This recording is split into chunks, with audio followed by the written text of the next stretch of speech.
महाराष्ट्र के ठाणे में भाषा को लेकर हुई एक घटना के बाद हालात तनावपूर्ण हो गए हैं। मीरा रोड इलाके में महाराष्ट्र नवनिर्माण सेना एमएनएस के कई कार्यकर्ता प्रदर्शन कर रहे थे, जिन्हें पुलिस ने हिरासत में ले लिया। यह प्रदर्शन उस विवाद के बाद हुआ जिसमें कुछ एमएनएस कार्यकर्ताओं ने हिंदी बोलने वाले एक दुकानदार और उसके कर्मचारी को धमकाया और हमला किया था। घटना रविवार रात की है, जब मीरा रोड पर स्थित जोधपुर स्वीट शॉप के मालिक 48 वर्षीय बाबूलाल चौधरी और उनके कर्मचारी बघाराम के साथ 7 एमएनएस कार्यकर्ताओं ने मारपीट की।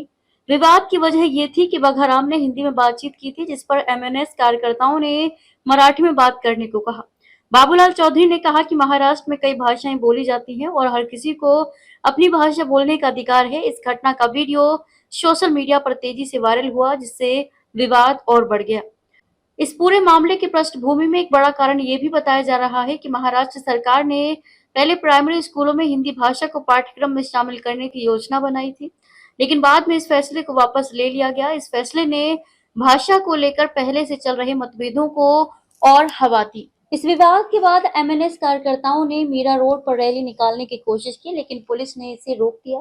पुलिस ने बताया कि प्रदर्शन के लिए इजाजत नहीं दी गई थी, क्योंकि ट्रैफिक और भीड़ के कारण स्थिति नियंत्रण से बाहर हो सकती थी। पुलिस कमिश्नर ने कहा कि एमएनएस नेताओं से प्रदर्शन का मार्ग बदलने को कहा गया, लेकिन उन्होंने नहीं माना, इसलिए उन्हें हिरासत में लिया गया। मुख्यमंत्री देवेंद्र फडणवीस इस मामले पर प्रतिक्रिया देते हुए कहा कि महाराष्ट्र में सभी को विरोध करने का अधिकार है, बशर्ते पुलिस की अनुमति हो। उन्होंने ये भी कहा कि उन्हें महाराष्ट्र की जनता की सोच का पूरा पता है और ऐसी घटनाएं यहाँ स्वीकार नहीं है। मुख्यमंत्री ने विपक्ष पर भी निशाना साधा और कहा कि मराठी लोगों का दिल बड़ा है, वे छोटी सोच के नहीं है। इस पूरे विवाद ने फिर से महाराष्ट्र में भाषा को लेकर चल रहे तनाव को उभार दिया है।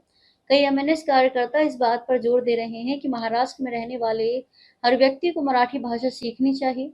उनका कहना है कि मराठी भाषा की गरिमा को बनाए रखना जरूरी है। वहीं दूसरे पक्ष का तर्क है कि सभी भाषाओं का सम्मान होना चाहिए और किसी भी भाषा के बोलने पर हिंसा या धमकी अस्वीकार्य है। पुलिस ने एमएनएस कार्यकर्ताओं को वैन में बिठाकर थाने ले जाया, जहां से उनकी आगे की जांच जारी है। इस घटना से इलाके में सुरक्षा की स्थिति को लेकर चिंता भी बढ़ गई है। स्थानीय लोगों ने शांति बनाए रखने की अपील की है और प्रशासन से इस मुद्दे को सुलझाने की मांग की है। भाषा विवाद अब सिर्फ एक स्थानीय मुद्दा नहीं रह गया है, बल्कि यह महाराष्ट्र के सामाजिक सांस्कृतिक समीकरणों को चुनौती देने वाला विषय बन गया है। भविष्य में इस तरह के विवादों को रोकने के लिए आवश्यक है कि सभी समुदाय एक दूसरे की भाषाओं और संस्कृति का सम्मान करें तथा संवाद के जरिए समाधान खोजें।